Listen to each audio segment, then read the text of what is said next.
한 해의 삶을 예수님 이름으로 축복합니다. 많은 사람들이 해외로 나가고 국내에서 여러 곳곳에 간 것 같아요. 근데 여러분 여기 와서 오늘 복의 근원이신 하나님께 예배를 드리면서 한 해를 시작한 거 진심으로 축하드립니다. 벌써 1989년 1월 1일 주일 오전에 작은 방에서 밥상을 놓고 예배를 드렸는데 벌써 34주년이 되었습니다. 참 긴 시간 왔습니다.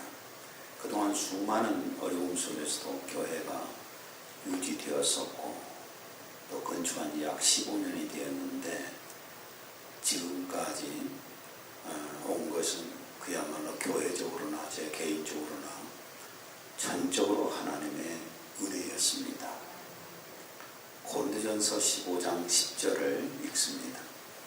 내가 나된 것은 하나님의 은혜로 된 것이니 내게 주신 그의 은혜가 헛되지 아니하여 내가 모든 사도보다 더 많이 수고하였으나 내가 한 것이 아니요 오직 나와 함께 하신 하나님의 은혜로라. 힘들고 어려웠을 때 그 순간에 사람의 지혜와 사람의 노력으로 했던 것 같은데 지내놓고 보니까 그 발자국 하나하나가 모든 것이 하나님이 함께 하셨기 때문에 여기까지 왔습니다. 그동안의 예능교를 통해서 예수를 믿고 구원받은 사람들이 굉장히 많습니다. 미리 나홀로 간 사람들도 있고 또한 외지 다른 곳으로 옮겨간 분들도 계시고 또 이 지역에서도 어떤 사정에 의해서 옮겨간 분들도 계십니다. 그 많은 우리 교회 출신들이 이제 언젠가는 서로 아름다운 만남을 갖는 시간이 있지 않겠습니까? 그날이 언제인가 예수님이 다시 오셔서 우리가 부활하는 날입니다. 데살로니가전서 4장 16, 17절 주께서 우연과 천사장의 소리와 하나님의 나팔 소리로 친히 하늘로부터 강림하시리니 그리스도 안에서 죽은 자들이 먼저 일어나고 그 후에 우리 살아남은 자들도 그들과 함께 구름 속으로 끌어올려 공중에서 주를 영접하게 하시니 그리하여 우리가 항상 주와 함께 있으리라. 그래서 올해도 역시 저는 너희도 준비하고 있으라, 예수님의 재림을 맞이할 준비를 하고 있으라 하는 의미에서 표를 삼았습니다.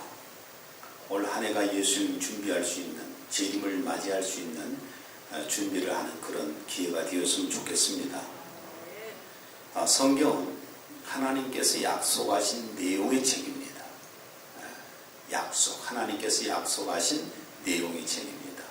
하나님의 약속을 크게 두 가지로 나눠서 말씀을 드리면 첫째는 예수 그리스도의 초림입니다. 육체로 오신 그런 약속입니다. 내가 너희의 구세주를 이 땅에 보내주겠다 하는 약속, 그걸 초림 약속이라고 하죠. 첫 번째 약속이죠. 예수님이 탄생하실 때 어떤 분이신가를 성경은 구약 성경에 약속을 했습니다. 이사야 9장 6절 이는 한 아기가 우리에게 낳고 한 아들을 우리에게 주신 바 되었는데 그의 어깨에는 정사를 메었고 그의 이름은 기묘자라 모사라 전능하신 하나님이라 영존하시는 아버지라 평강의 왕이라 할 것이니라. 예수님은 이런 분이라고 성경은 예언하고 있습니다. 또 예수님이 어떻게 잉태하실 것인가에 대해서도 말씀을 하시는데 이사야 7장 14절 보라 처녀가 잉태하여 아들을 낳을 것이요 그의 이름은 임마누엘이라 하리라. 구약 성경에 이렇게 약속을 하셨습니다. 그리고 예수님이 어디서 탄생하실 것인가도 예언되어 있습니다. 미가서 5장 2절 베들레헴 에브라다야 너는 유다 족속 중에 작을지라도 이스라엘을 다스릴 자가 내게서 내게로 나올 것이다. 그의 근본은 상고의 영혼에 있느니라. 베들레헴 에브라다에서 탄생을 하시는데 그분이 바로 상고의 영원한 분이라는 겁니다. 그 다음에 예수님이 오셔서 무엇을 하실 것인가를 또한 예언되어 있습니다. 창세기 3장 15절 공동번역입니다. 내 후손을 여자의 후손과 원수가 되게 하리라. 너는 그 발꿈치를 물려고 하다가 도리어 여자의 후손에게 머리를 밟히리라. 마귀의 후손은 여자의 후손과 원수가 된다는 겁니다. 그러니까 예수님의 후손, 예수님이 바로 여자의 후손이잖아요. 남자 없이 오셨으니까. 그런데 그 마귀는 예수님의 발뒤꿈치를 물겠지만 잠깐 어떤 고통을, 육체적 고통을 주겠지만은 예수님께서는 머리를 밟으리라 이런 말씀입니다. 그 다음에 이사야 53장 4절에서 6절. 그는 실로 우리의 질고를 지고 우리의 슬픔을 당하였거늘 우리는 생각하기를 그는 징벌을 받아 하나님께 맞으며 고난을 당한다 하였노라. 그가 찔림은 우리의 허물 때문이요 그가 상함은 우리의 죄악 때문이라. 그가 징계를 받음으로 우리는 평화를 누리고 그가 채찍에 맞음으로 우리는 나음을 받았도다. 우리는 다 양 같아서 그릇 행하여 각기 제 길로 갔거늘 여호와께서는 우리 모두의 죄악을 그에게 담당시키셨도다. 예수님 얘기잖아요. 예수님 오셔서 무엇을 하실 것인가 하는 그런 약속입니다. 이게 구약 성경에는 예수님의 초림 얘기가 계속 약속들이 되어 있는데 이 약속이 한 40번 정도 예언되어 있습니다. 그런데 이 약속대로 정확하게 하나님의 아들이, 말씀 하나님이 사람이 되어서 오셨습니다. 이것을 예수님의 초림이라고 합니다. 이것이 하나님의 첫 번째 약속입니다. 갈라디아서 4장 4절. 때가 참에 하나님이 그 아들을 보내사 여자에게서 나게 하시고. 마리아에게서 나셨지요. 그래서 구약 성경이 모든 약속들이 이루어졌기 때문에 구약이라고 하는 겁니다. 지나간 약속, 이루어진 약속이다 이렇게 말하는 겁니다. 그런데 오신 예수 그리스도는 십자가에서 속죄제물이 되시고 죽으신 지 3일 만에 부활하셨지 않습니까? 부활하셨고 부활한 후에 10일 후에는 또 승천에 가셨습니다. 사도행전 1장 9절. 이 말씀을 마치시고 그들이 보는데 올려져 가시니 구름이 그를 가리어 보이지 않게 하더라. 고린도전서 15장 6절. 그 후에 500여 형제에게 일시에 보이셨나니 감람산에서 500여 형제들이 보는 가운데 주님은 하늘로 승천해 가셨습니다. 그런데 승천해 가시기 전에 부활하여서 하늘로 가시기 전에 어떤 약속을 하셨는가? 요한복음 14장 3절. 가서 너희를 위하여 거처를 예비하면 내가 다시 와서. 다시 오신다고 약속을 했죠. 사도행전 1장 11절. 너희 가운데서 하늘로 올려지신 이 예수는 하늘로 가심을 본 그대로 오시리라. 하늘로 올라가셨던 그 모습 그대로 다시 오시겠다는 말씀입니다. 예수님은 오실 때 감람산으로 오십니다. 물론 스가랴서 14장에도 예언되어 있지만은 감람산으로 오시게 되는데 이것이 바로 둘째 약속입니다. 첫 번째 약속은 예수 그리스도가 몸으로 사람으로 이 땅에 오신다는 약속이었고 그 약속이 이루어졌으니까 구약이라고 하는 것이고 다시 주님께서 약속을 해주셨는데 예수 그리스도가 다시 오신다, 재림하신다. 이것이 바로 곧 신약입니다. 왜냐하면 예수 그리스도의 재림은 아직 이루어지지 않았으니까 신약이라고 하는 것입니다. 그런데 예수님의 재림은 신약 성경에 약 300회 가까이 기록되어 있습니다. 데살로니가전서 4장 16절. 주께서 호령과 천사장의 소리와 하나님의 나팔 소리로 진이 하늘로부터 강림하시리니. 데살로니가 후서 1장 7절. 주 예수께서 자기의 능력의 천사들과 함께 하늘로부터 불꽃 가운데에 나타나실 때에 계시록 22장 20절. 이것들을 증언하신 이가 이르시되 내가 진실로 속히 오리라 하시거늘 아멘. 주 예수여 오시옵소서. 이렇게 예수 그리스도가 다시 오신다는 약속이 신약 성경에만 해도 300회 정도가 약속이 되어 있습니다. 그렇다면 구약의 40번 정도 약속이 된 그 초림 약속이 그대로 이루어졌지 않습니까? 그대로 이루어졌다면 신약 성경에만 해도 구약 성경과 신약 성경은 구약 성경의 3분의 1 정도밖에 안 돼요. 그런데도 구약에 40번 예언되어 있는 예수 그리스도의 초림이 이루어졌는데 그 3분의 1밖에 안 되는 신약 성경의 300회 정도가 예수 그리스도의 재림의 약속이 기록되어 있습니다. 그런데 예수님 재림이 불발되겠습니까? 사람들은 지나간 것은 경험했으니까 믿으려고 그러는데 다가오는 것은 자꾸 안 믿으려고 그래요. 불신하려고 그럽니다. 그런데 40번 예언되어 있는 것이 이루어졌다면 300회 정도가 예언되어 있는 것이 어찌 안 이루어지겠습니까? 당연히 이루어지겠지요. 우리의 신앙이라고 하는 것은 하나님의 약속이 단 한 번만 약속이 있어도 약속을 하셨어도 그 약속을 믿는 것을 신앙이라고 하는 것입니다. 마태복음 24장 35절. 하늘과 땅은 사라질지라도 내 말은 결코 사라지지 않을 것이다. 한 번 약속도 절대로 어기지 않는 분이 하나님이신데 예수 그리스도의 재림을 이렇게 많이 약속을 하셨는데 이루어지지 않을 수는 없지 않습니까? 그러니까 신약 성경의 핵심이 뭐냐면 예수 그리스도의 재림입니다. 그것이 신약이에요.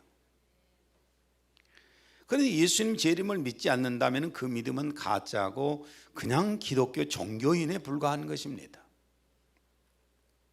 그런데 왜 현대 설교자들은 예수님 재림 설교를 별로 하지 않을까? 왜 그럴까요? 예수님의 재림을 사모하다가 시한부 종말론이 되었고 그걸 주장하다가 이단으로 정죄를 받는 이런 모습을 보면서 너무 두려웠겠지요. 그래서 그러는지 하여튼 예수님 재림 설교를 요즘 많이 안 합니다. 그런데 분명히 우리가 아셔야 할 것은 하나님의 종이 예수님의 재림을 강조하지 않는다면 이거는 직무유기죄를 범하고 있는 겁니다. 정말 무서운 범죄 행위가 하나님의 말씀을 전해야 할 약속을 전해야 할 메신저가 하나님의 약속을 바꿔버립니다. 아니면 그 약속을 제껴버리고 다른 것들을 갖다 전합니다. 이건 무시무시한 무서운 죄악을 범하고 있는 겁니다. 갈라디아서 1장 10절. 이제 내가 사람들에게 좋게 하랴 하나님께 좋게 하랴 사람들에게 기쁨을 구하랴 내가 지금까지 사람들의 기쁨을 구하였다면 그리스도의 종이 아니니라. 하나님의 종은 사람들이 싫어하고 좋아하고 할 것 없이 하나님이 기뻐하신다면 그 말씀을 전해야 되는 겁니다. 때로는 하나님의 말씀을 전했다가 돌 맞아 죽기도 했지 않습니까? 근데 자꾸 사람들 비유나 마치고 사람들 그 심성이나 그저 그냥 편안하게 위로해 주기 위해서 어떤 이런 꾸며낸 얘기들 설교나 하고 있고 그렇다면은 이 사람은 하나님의 종이 아닙니다.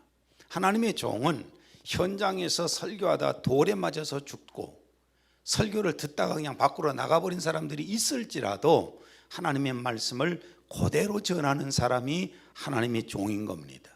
근데 예수 그리스도의 재림을 사람들이 별로 좋아하지 않는다고 해서 안전한다면 하나님의 종이라고 어떻게 말할 수 있겠습니까? 디모데전서 4장 1절. 성령이 밝히 말씀하시기를 후일에 어떤 사람들이 믿음에서 떠나 미혹하는 영과 귀신의 가르침을 따르리라. 가장 신약의 핵심인 예수 그리스도의 재림을 자꾸 피하게 만드는 것은 미혹의 영이나 귀신에게 사로잡혀서 그런 겁니다. 지금 우리는 예수님 재림이 매우 임박한 때에 살고 있습니다. 물론 예수님의 재림 날과 시간과 그걸 정확하게 아는 사람은 없습니다. 오직 아버지만 아십니다. 마태복음 24장 46절. 그날과 시간에 관해서는 아무도 모르나니 심지어는 하늘의 천사들도 모르고 오직 나의 아버지만 아시느니라. 정확하게 그 날짜를 모르지만은 예수님께서는 직접 주님 재림의 시기에 있을 징조들을 정확하게 말씀해 주셨어요. 예수님이 재림에 오실 시기가 되면은 이 세상에 일어날 여러 가지 징조들을 말씀을 하셨는데 3절. 주의 임하심과 세상 끝에는 무슨 징조가 있사오리까? 제자들이 물어봅니다. 예수님 오실 때는 무슨 징조가 있겠습니까? 그 첫째 징조는 5절 읽습니다. 많은 사람이 내 이름으로 와서 내가 그리스도라고 말하며 많은 사람을 미혹하리라. 구원자를 자칭하는 이단들이 많이 나온다는 겁니다. 한국에는 자신이 동방의 재림주라고 자신을 신격화시킨 그런 인물들이 많습니다. 뭐 전도관의 박태선이부터 시작되었잖아요. 전도관의 박태선이를 이제 벤치마킹했던 인물들이 영생교회 조희성이라든지 신천지의 이만이라든지 이런 사람들입니다. 그리고 통일교회 문선명이도 재림주라고 그랬잖아요. 나중에는 하나님이라고 그랬지만은 또 그 벤치마킹한 사람이 JMS의 정명석이지 않습니까?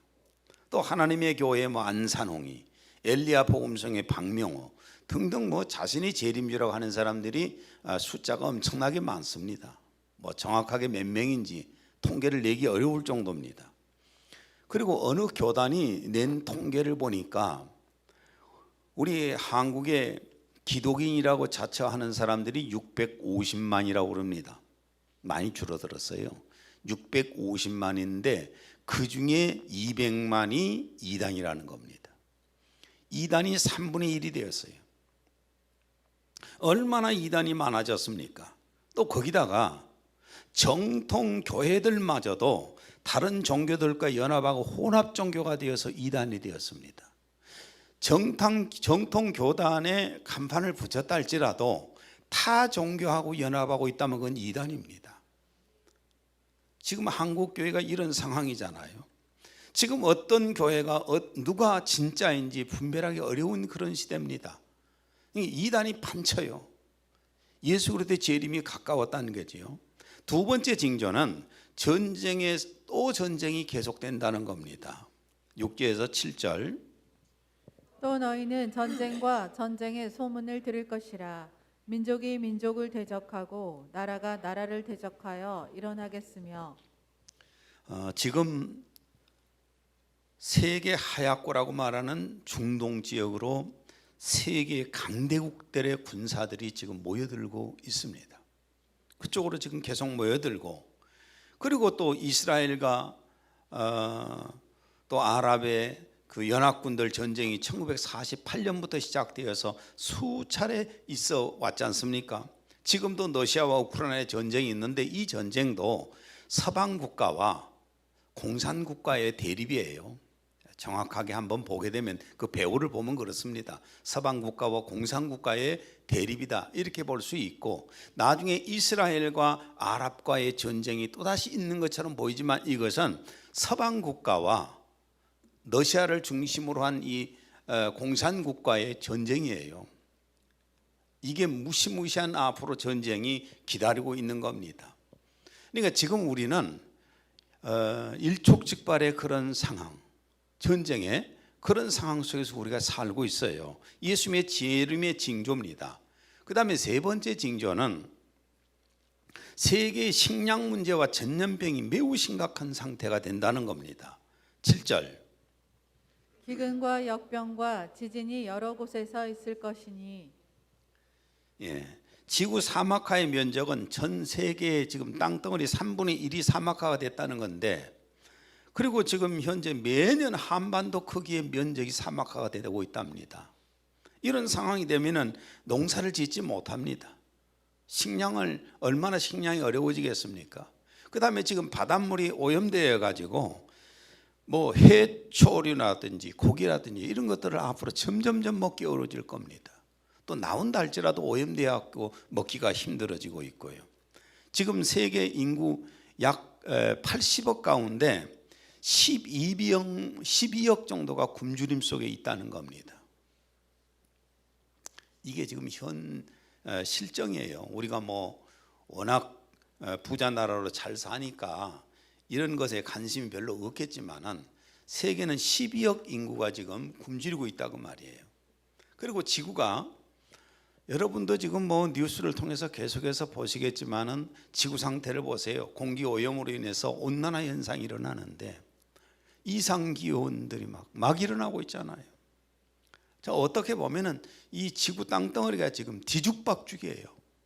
뒤죽박죽인데 성탄절 전후에서 이상 기변으로 인해서 미국 같은 나라는 어떤 그 아나운서가 그 뉴스한 거 보니까 미국 전역이 냉동고가 되었다고. 폭설이 쏟아진데 어마어마한 폭설이 쏟아지고 있고, 어떤 지역은 영하 45도인데 체감 온도가 영하 59도까지 떨어져서 많은 사람들이 죽었다는 겁니다. 사진 한 장 봐보세요. 나는 저렇게 어떤 집이 얼어버린 것 상상을 할 수가 없어요. 미국 지금 현재 사진을 올려놓은 걸 제가 봤습니다. 그 다음에 일본 홋카이도 지역은 며칠 동안 2m 가까이 폭설이 쏟아져서 눈 속에 사람이 묻혀서 죽어 있는지를 지금 모른다는 겁니다. 한번 사진 봐보세요. 저 보세요. 저게 뭐 우리나라에 온 것은 아무것도 아닐 거예요. 2m 이상 와버리면 어찌 사람이 다니겠습니까? 차도 어렵지요. 이게 바로 현상이 예수 그리스도의 재림할 때 올 현상일 수 있다는 얘기입니다. 그 다음에 전염병을 보세요. 세계 전염병이 얼마나 전역이 창궐하고 있는지. 구제역, 조리독감, 소, 돼지, 닭, 오리 막 살처분시키는 이런 모습들을 보고 저 어렸을 때는 상상도 못한 얘기잖아요. 근데 우리는 지금 그것을 그냥 평범하게 일상으로 쳐다보고 있어요. 우리 한국이 코로나가 지금 사망한 사람이 2만 5천 명이 사망을 했더라고요.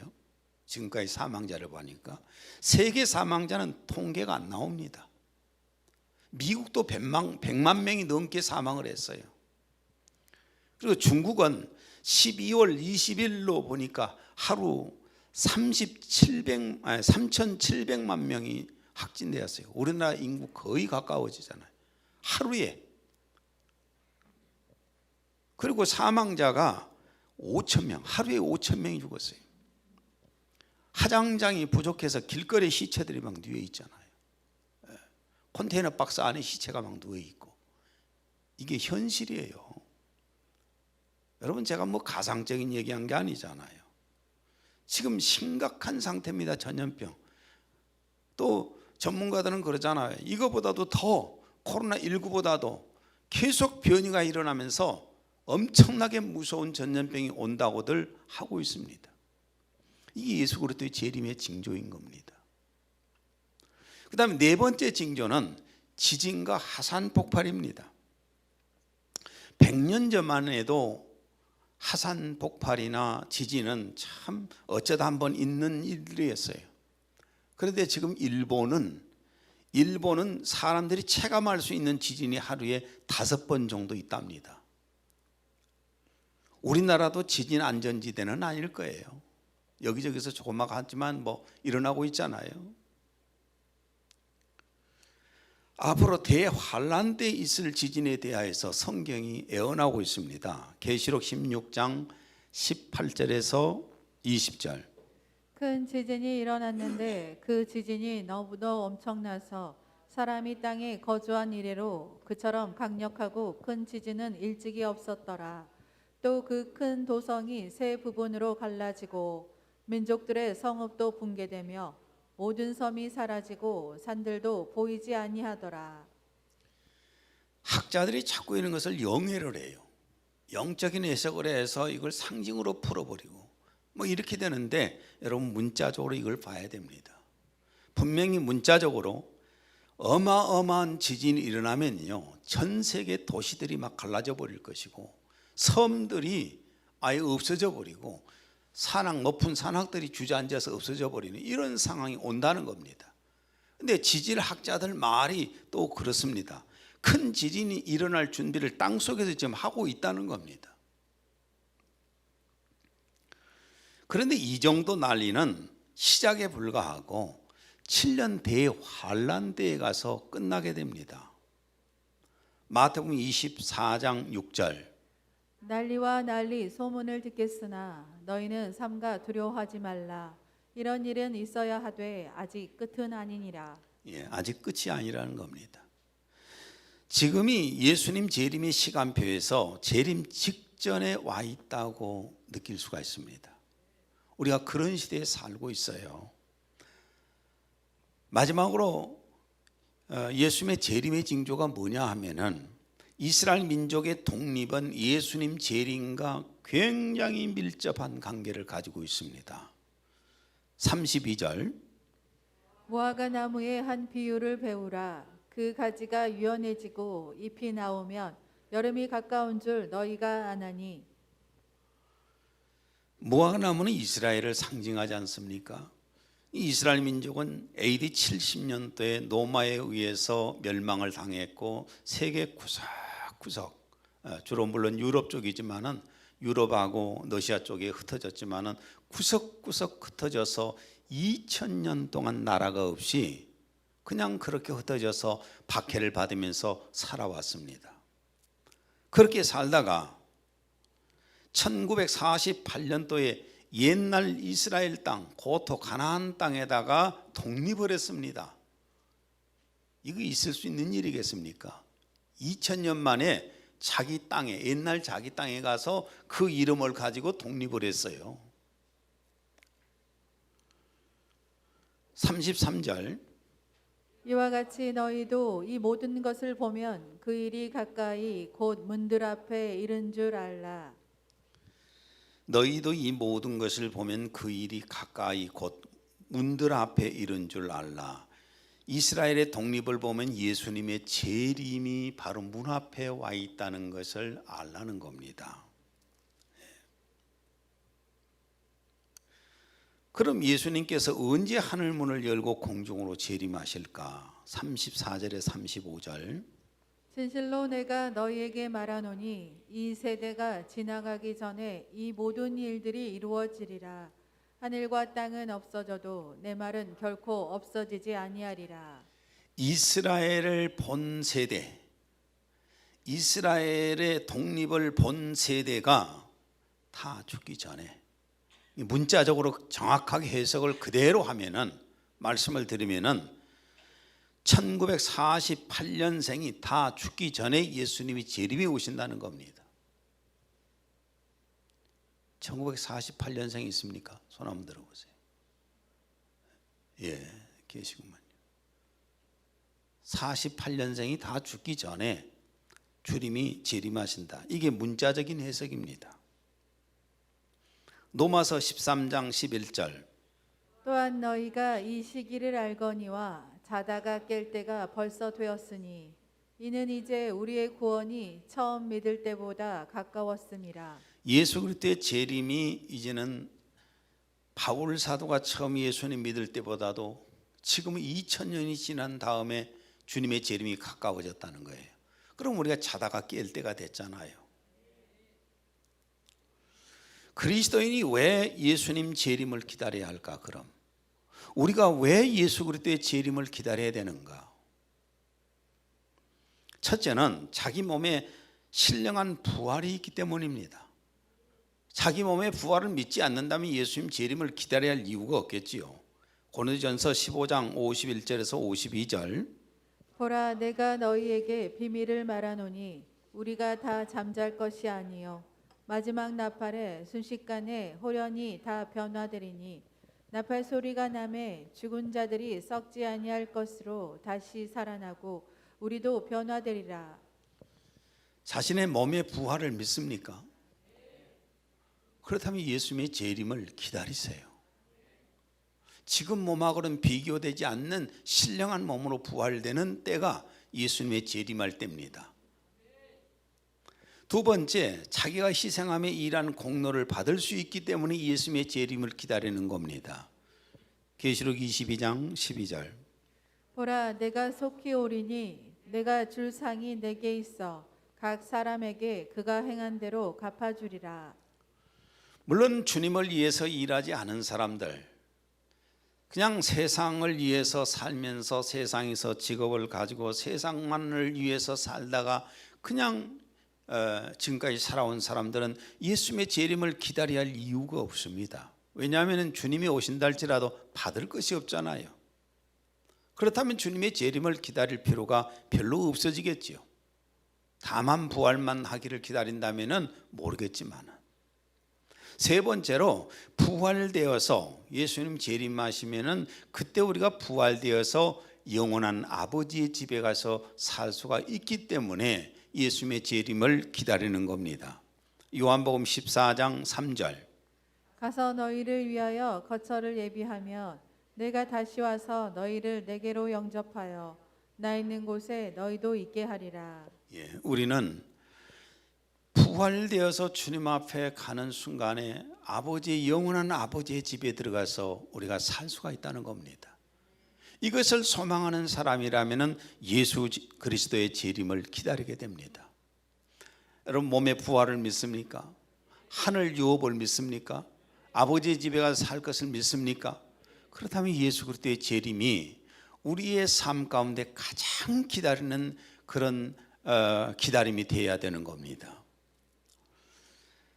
오늘 깨어있는 한 크리스찬이 써놓은 시, 저번에도 읽었었는데 한번 읽고 마치겠습니다. 자, 같이 한번 읽습니다.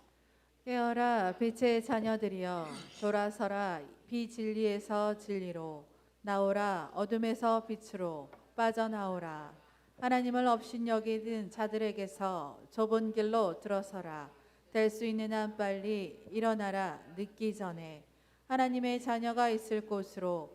양들은 제 갈 길 몰라 뿔뿔이 흩어졌고 주인의 음성을 알아보지 못한다네. 양의 탈을 쓴 늑대에게 마음이 빼앗겨서 이제는 불러도 대답이 없으니 주님의 마음은 한없이 아파온다네. 돌이키라 돌이키라. 세상적인 욕심에서 하늘나라 영광으로. 돌아서라 돌아서라. 썩어질 육신에서 영원한 천국으로. 깨어나라 깨어나라. 버려질 쭉정이에서 보배 같은 알곡으로. 준비하라 준비하라. 영원한 멸망에서 영원한 생명으로. 우리는 지금 깨어나야 할 때입니다. 이 크리스찬이 써놓은 것처럼 이제 우리는 진리 속에 있어야 됩니다. 비진리가 선포되는 곳에 있으면 내 영혼이 죽습니다. 빛으로 나와야 됩니다. 또한 양들은 제 갈 길 몰라 뿔뿔이 흩어졌고 주인의 음성을 알아보지 못한다네. 요즘 보십시오. 주인의 음성을, 예수 그리스도의 음성을 듣지 못해요. 양들이 이미 너무나 혼탁된 세상의 소리를 많이 들어서, 비리를 많이 들어서 진리의 소리를 잘 모릅니다. 양의 음성, 주님의 음성을 양들이 듣지 못하고 있어요. 양의 탈을 쓴 늑대에게 마음이 빼앗겨서, 요즘은 뭐 인기 있는 사람들, 위트 있고 농담 잘하고 코미디 잘하면 사람들이 막 따라다니잖아요.